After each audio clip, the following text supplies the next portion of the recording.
So there are plenty of things that we would like to go into detail about, but I hope that this is not the last time that we meet. We can meet in smaller groups also at a later stage, and we can, after this meeting, also give you more details about how we see things and what our vision would be. But I would like to just close here. So as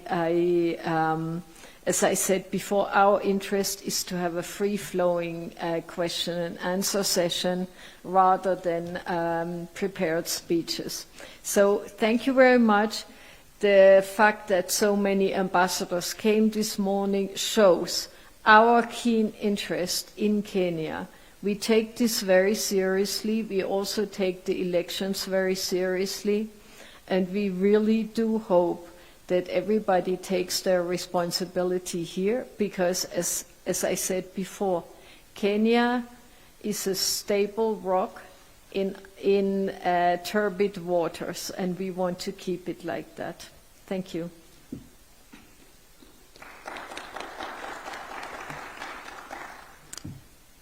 Thank you, Ambassador Geiger. Indeed, we do cherish the very special relationship between Kenya and the EU.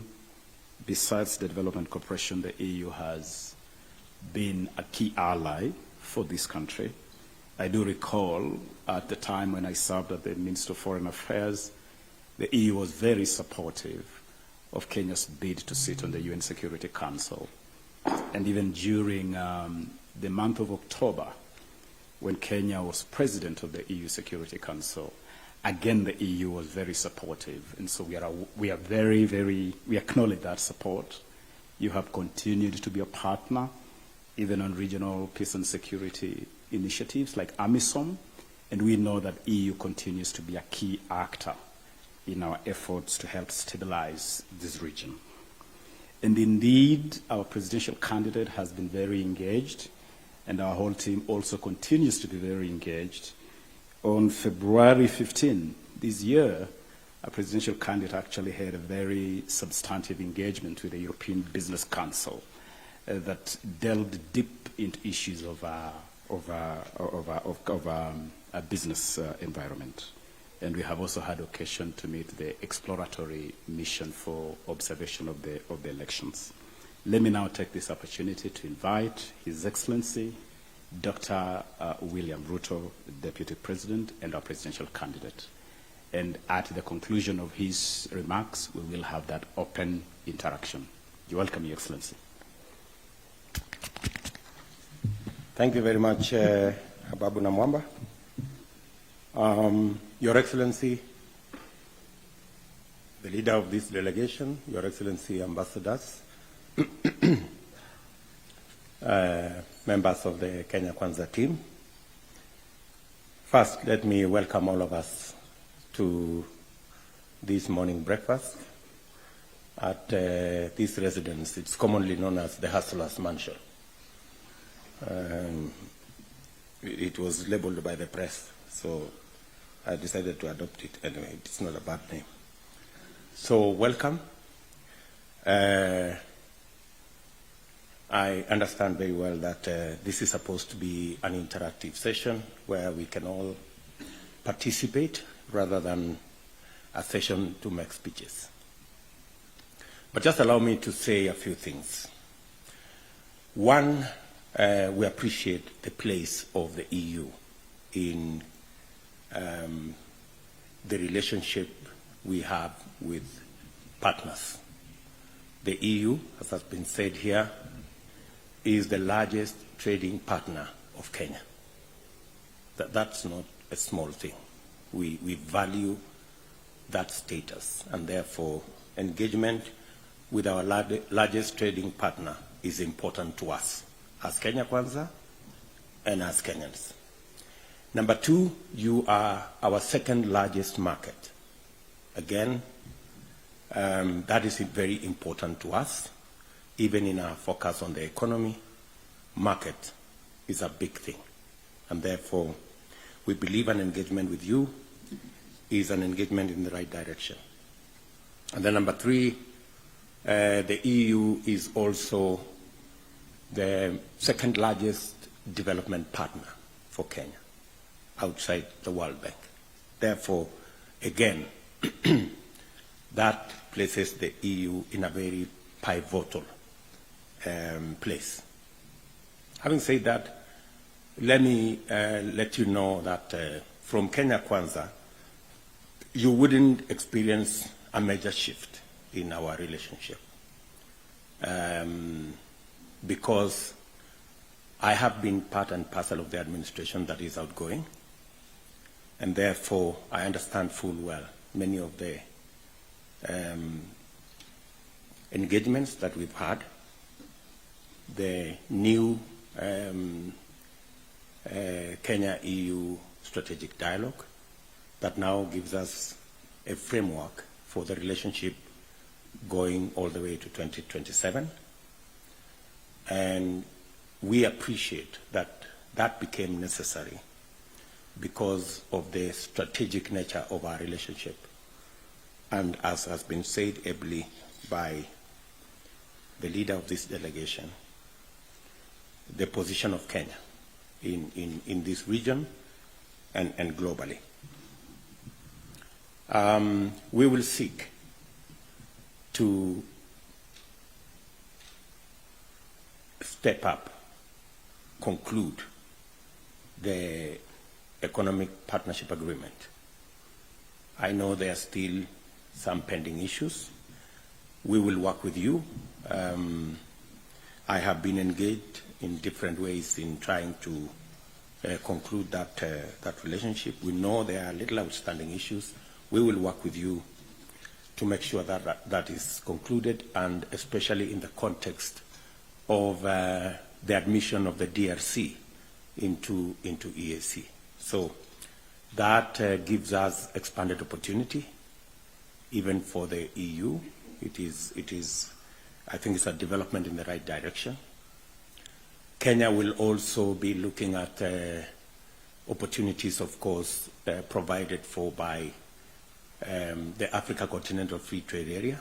Again, we can build synergy between Kenya and the EU to see how our relationship, our strategic relationship, can leverage also on the market and all the other opportunities that come with the Africa Continental Free Trade Area. We will have a discussion, hopefully, about what we can do more. As Kenya Kwanza, we will be looking at opportunities on what we can export more to the EU. We know that you are interested in having a balanced relationship. And sometimes it's our fault that we do not push hard enough to access markets that are available to us. I want to promise you that as an administration or as a team, we will work towards seeing what other opportunities in textile products, in leather products, in where Kenya has competitive advantage, what we can do more in processing, agro-processing, value addition. I was speaking to one of our manufacturers yesterday, not manufacturers, our enterprises in Mombasa, who is now packing the Lipton tea in Mombasa. And those are the strategic relationships we will be looking at. We still export our tea largely in bulk. We will want to look at what we can do with the EU, because that single entity in Mombasa, and I promised to visit, employs 1,000 Kenyans. We are hardly value adding 5% of our tea. Kenya Kwanza would want to see whether we can push that to 20, 30, possibly 50%. I had also, just to mention, and I had an occasion. I met the Indian community in Nairobi. And one of them gave us, and the members of this team were there, gave us an incident where he was in Egypt. And they were served very nice tea. So when he was leaving, you remember he said, this is very nice tea. So he ordered several packets of the tea because he wanted to come and enjoy the tea in Kenya. So when he arrived in Nairobi and he told his wife, please, I got some tea from Egypt. We enjoyed it, it was very nice. So when his wife opened, there was like a small label there, said, manufactured in Kenya. And he had gone all the way to Egypt to buy. So this is what we are saying, that there is more we can do here, and yet the tea was just packed in Egypt. So those are the opportunities we will be looking at to explore between us and you.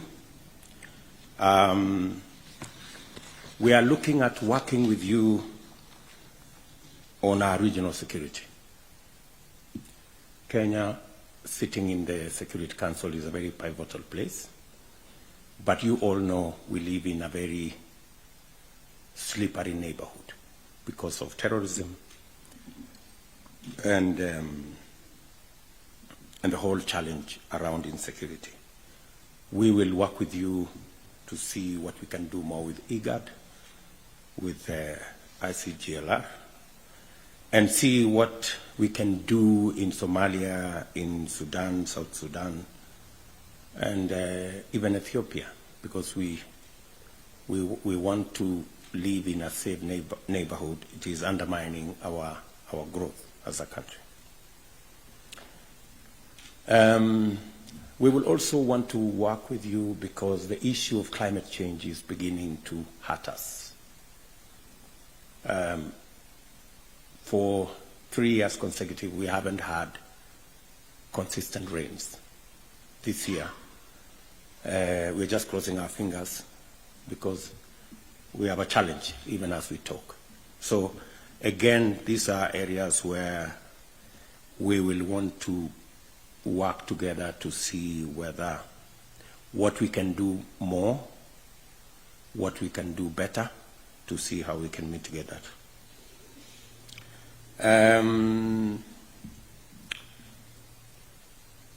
We are also keen as a team on making sure that this election is free, fair, and democratic. We are very clear that as we go into this election, first, we believe as the Kenya Kwanza team that the way to the future is to complete the implementation of the 2010 Constitution, not to amend it. We don't believe that mutilating the Constitution before its full implementation is the way to go.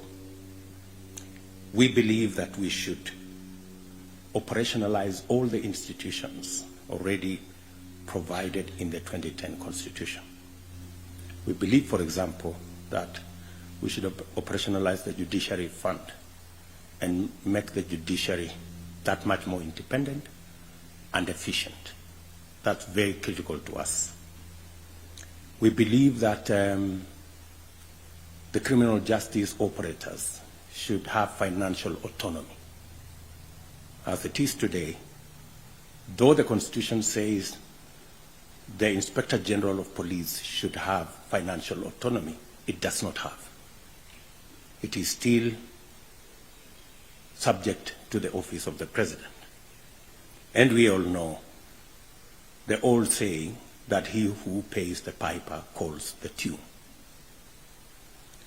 The Kenya Kwanza government, God willing, we should be able to operationalize such institutions, give financial autonomy where one is necessary, and we believe it is, so that we can realize the full potential of the 2010 Constitution and be able to use it as a thrust to move the country into the future.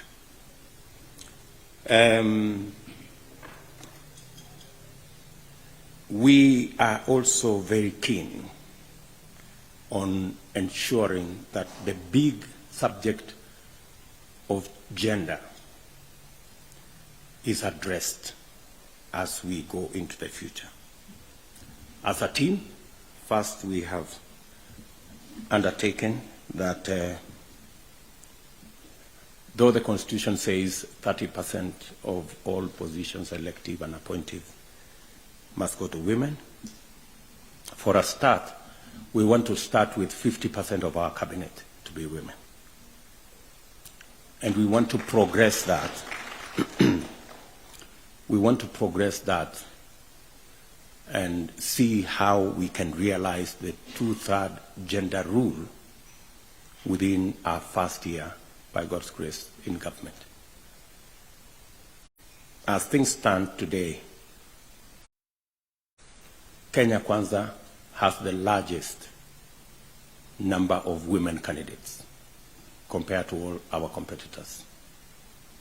In fact, out of the 9 governor candidates, 7 are Kenya Kwanza. And we believe out of the 7 candidates, we are more or less almost sure that 5 will be elected as governors. And we are working towards it. Because we do not want to pay lip service or play tokenism to the issue of gender, because we know its significance and we know the contribution our whole society can give.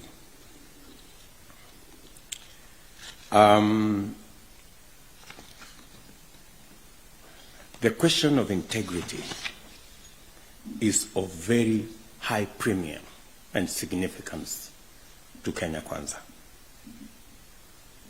The fight against corruption is a fight that we must not only engage in, but we must win.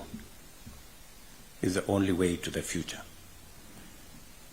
And I agree, for example, with the statements made by my boss yesterday, that corruption can be a big impediment to the development of a nation.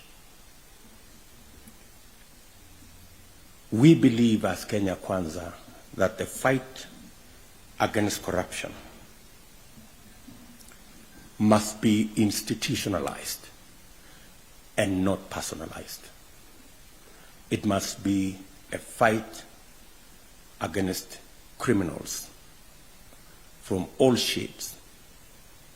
It must not be weaponized against your political opponents and the people you don't like, while protecting the corrupt who are your political allies, friends, or members of your family.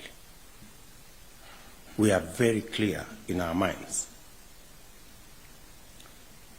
that institutionalizing the fight against corruption is building the capacities of the criminal justice system.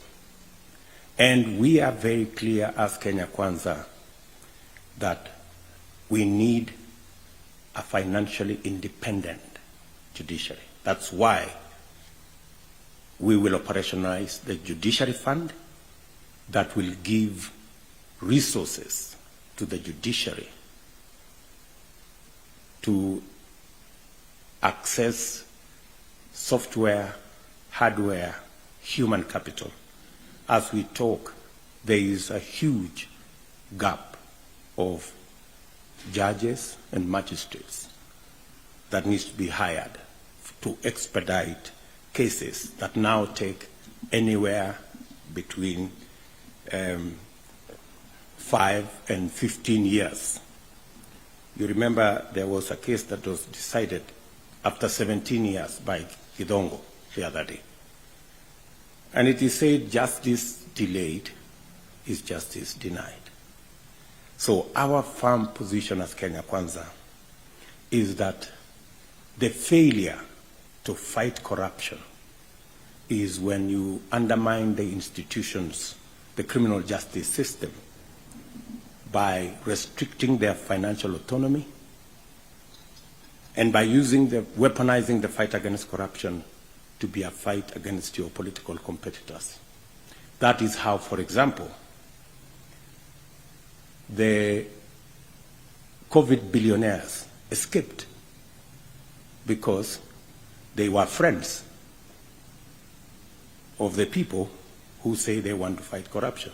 If the fight against corruption was left to the institutions, the COVID billionaires would be behind bars by now. And that's precisely what we are saying.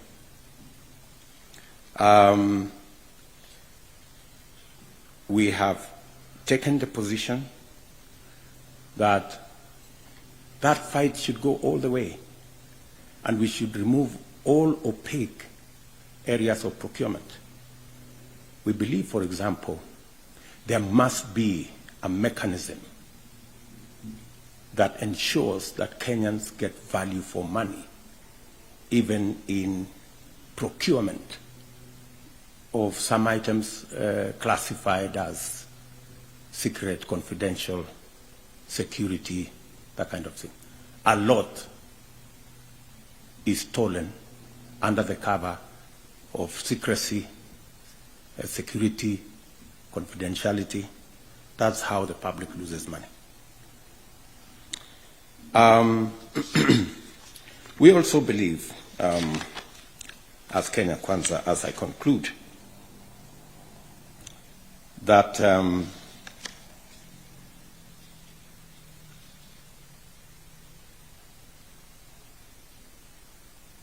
multilateralism, quite mouthful there, and a peaceful resolution of issues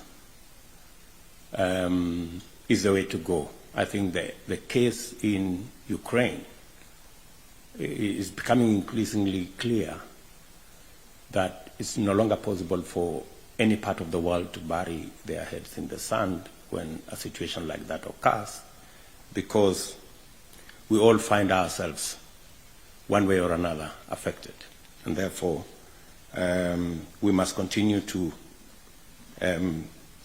build alliances to deal with global challenges like the one that come with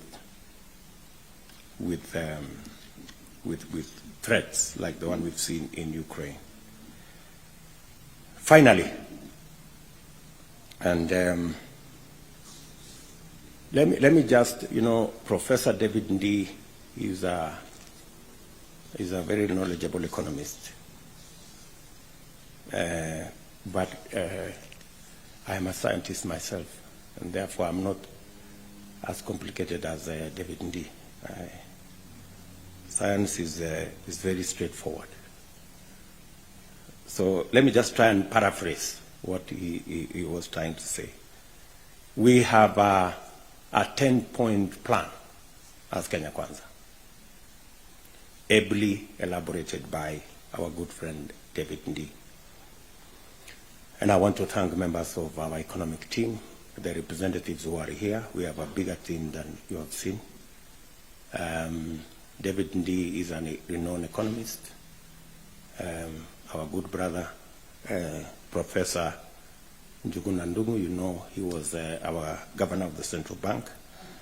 In fact, I can say without fear of any contradiction that it is the boldness and the creativity of Professor Ndung'u that gave us the M-Pesa.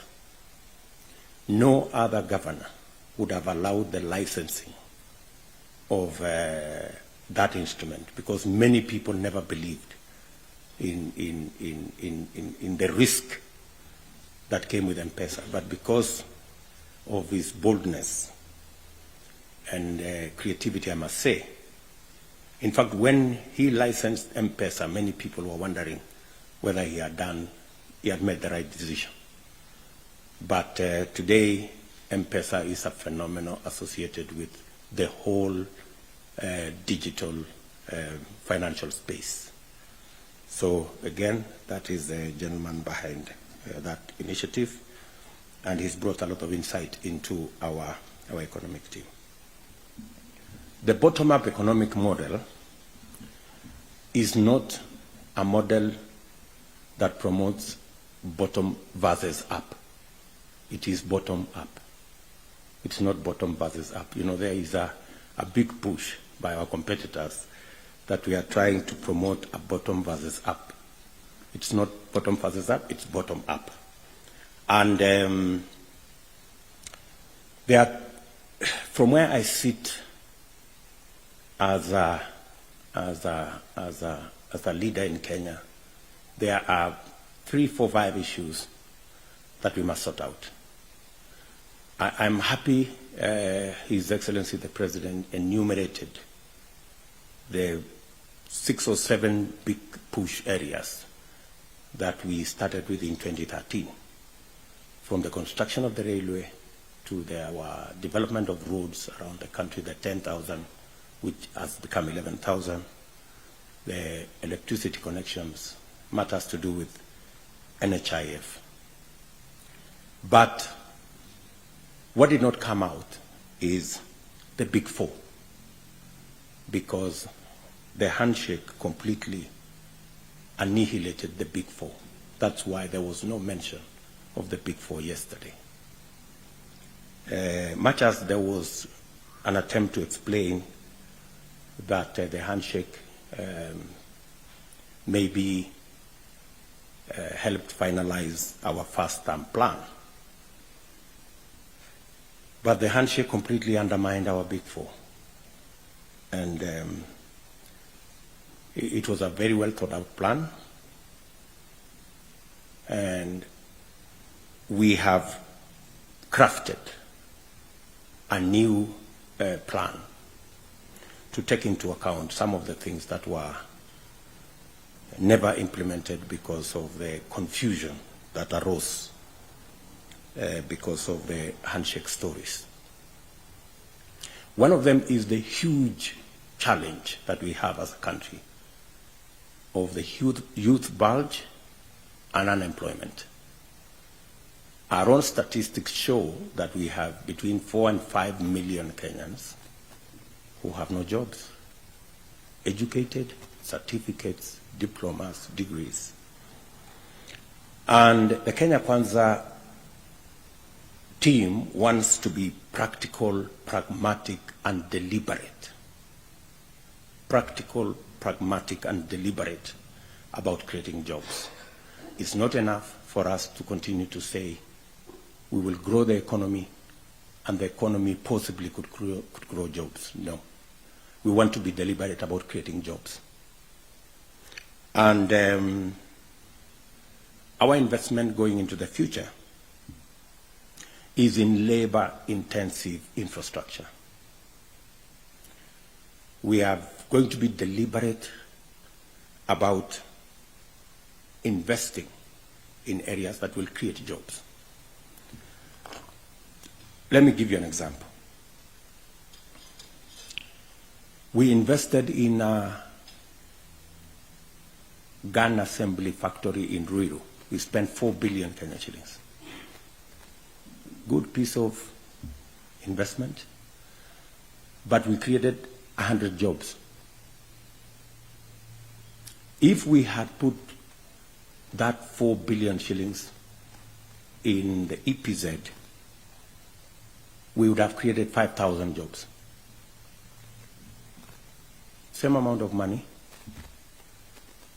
in our apparel manufacture in Athi River, which we already have a market which we can satisfy. If we had done the same in low-cost housing, it would be a different story. So we are going to be deliberate. Which are the areas we're going to look at? And that's why it's important for the EU to know We are going to we are going to look at the space of the challenge we have with housing. We have 6 million Kenyans living in slums, informal settlements. We have 35,000 Kenyans paying mortgage. Our economy can support a 2 million mortgage industry, but we are not building houses that Kenyans can afford. So we will be looking at the subject of housing, one, to sort out the housing challenges that we have, but more importantly, to create jobs. What we all need is just an off-check plan, which we have already thought about it, and we are going to work with you on how that can come into place. We will be looking at the whole space, as I told you, on agro-processing and value addition. The primary reason why we drove the standard gauge railway to Naivasha is because we wanted to create an industrial park using the steam we have, using the energy we are generating using the geothermal in Naivasha, and along the entirety of that chain, how we can take it back to growing cotton. We are already growing quite a bit of it. We want to expand on BT cotton. We want to see the whole textile industry. We want to see what we can do with the whole of the leather industry. Today, we slaughter about 3 million cows every year in Kenya, but 60–70% of our hides and skin go to waste. It is actually burnt, sometimes buried, sometimes dogs eat. We were on Gachagua, we were in Kajiado on Friday. When was that? On Monday. And the pastoralists in Kajiado were telling us these skins, they are a menace because we have to bury them. And yet we import 22 million pairs of shoes every year into the country. So that's a big place for us to create jobs. Even if we start with the 10 million kids who go to school, and we purpose that we are going to manufacture shoes for our school-going kids, we will create 500,000 jobs, save on so much money we are spending to import shoes, and manufacture them locally. So, and we already have the cows. We're already slaughtering the cows. We have the hides and skins. They are going to waste, and that's really things that are readily available to us. We'll create jobs, we'll create wealth. The other one issue the second issue we want to address ourselves to is the issue of access to credit. Access to credit is a very big challenge in our great country. Let me just give you a bit of statistic there. I went to a market here in Kiserian, and on average, they pay 10% per day for the credit they access, 10% per day. That's the average. So that's about 3,600% per year. And these are people who make 200, 300 shillings on a good day from selling whatever they are selling. If we just sorted out credit for them, we can actually double their incomes just by sorting out credit, making sure that they have access to credit. And instruments are available that we can use to make credit accessible to these micro and small enterprises. We are talking about 15 million people in that space, 15 million, from government statistics. And these are people who are struggling. And it's growing. We inject about 1 million, just slightly under 1 million people into the job market every year. 50,000 are employed by the corporate world, another 150,000 employed by the larger SMEs, and then between 700 and 800,000 joined the lottery. You know, place where they don't know what will happen. You know, guesswork. And that's so this lottery is what keeps on increasing. The 15 million who do odd jobs, you know, sell this today, sell that tomorrow. That's the place we really need to pay attention as we look into how to improve what we now call the jua kali that employs about 3.5 million Kenyans. See how we can grow that, see how we can provide more skills. And that's why I am a very strong believer in Tibet, how we can bring more skills into that space of the jua kali and make it a real manufacturing space. So access to credit, skilling that area, focusing on wood products that we can absorb, textile, leather, that whole space. That will be our big push.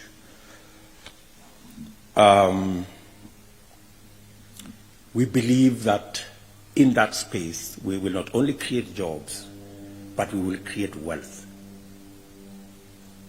You know, we will create wealth. We need even as we focus in investing in big infrastructure, we must focus in areas that create jobs and put money in people's pockets. That's really important. And then, of course, finally, I've said finally now 3 times. I think I'll say it one more time and then I'm done. Agricultural productivity is going to be a big area for us. When I say agricultural productivity, I mean, for example, our farmers today, maize farmers produce 5-6 bags, maybe 10 an acre. We can push that to 20. The same farmer, same farm, we can do 20 and or 15 for that matter. Just by making sure that we get the correct seeds, we make sure that they have access to quality, affordable fertilizer, and just a bit of management and removing the cartels and the brokers from the market, you know, making sure that the market is cleaned up. Example, we are the largest producer of milk, I think, in this continent. We produce about 5 billion liters of milk. But on average, we are actually producing between maybe maximum 3 or 4 kilos per cow. In fact, in Kajiado, that lady said they were producing what? 2. 1.5, between 1.5 and 2. Actually, if we just improved on animal feed, and we are importing now, the big people are importing animal feed.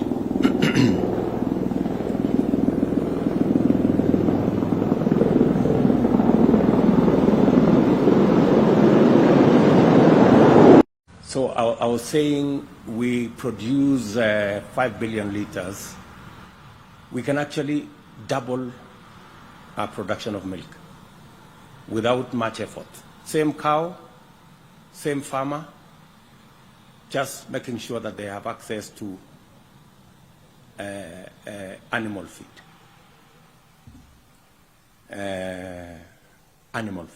So, and we have already discussed with farmers when we had the economic discussion in Kakamega and Bungoma. These are farmers who are saying give us an opportunity to produce soya, to produce simsim. We will make much more money from that than from cane, and you will get the raw materials to do your animal feed. So this is the space we are looking at.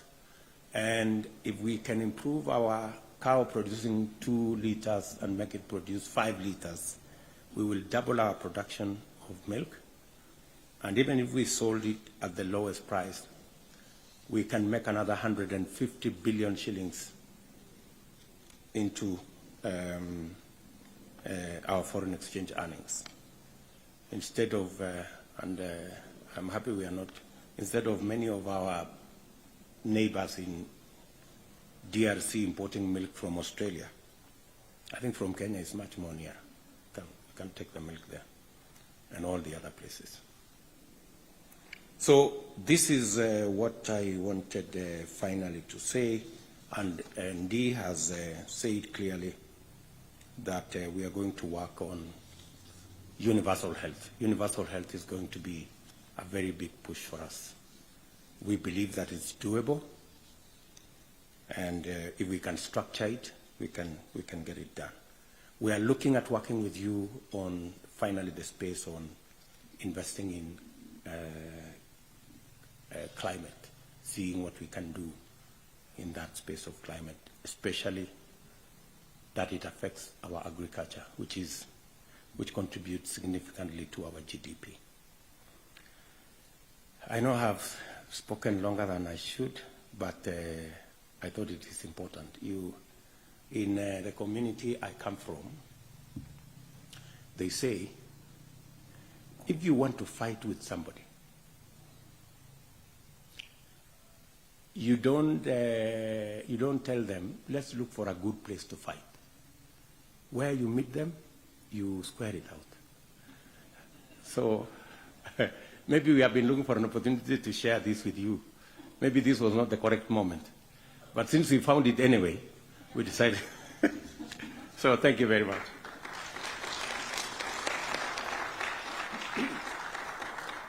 Thank you, Your Excellency. We're running a little behind schedule, so I'm going to toss this ball back to your court, Ambassador Geiger, and I'll now invite yourself and your team to respond to the submission by His Excellency the Deputy President, but also just generally raise any issues. And from our side, we will make responses led by our Deputy President Designate, Honorable Rigathi Gachagua, Honorable Musalia Mudavadi, Governor Waiguru, Honorable Moses Wetangula, Honorable Moses Kuria, and yes. Hi, love. Yes, darling.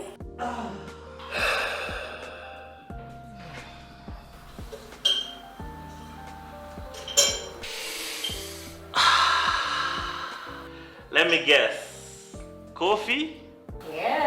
Oh yes, it's halfway down the line for the year 2022, and here at Optivin, we're giving you an opportunity to stay warm this season. Buy a plot of land at Celebration Gardens Kitengela. Celebration Gardens comes with marram roads, trees along the internal roads, and will have water and electricity amongst other features. For every $699K that you place as deposit or installment towards any of Optivin's plot of land, we gift you a brand new coffee maker to make you feel warm. Changamkia ploti na Optivin. Call us on 0790 300 300.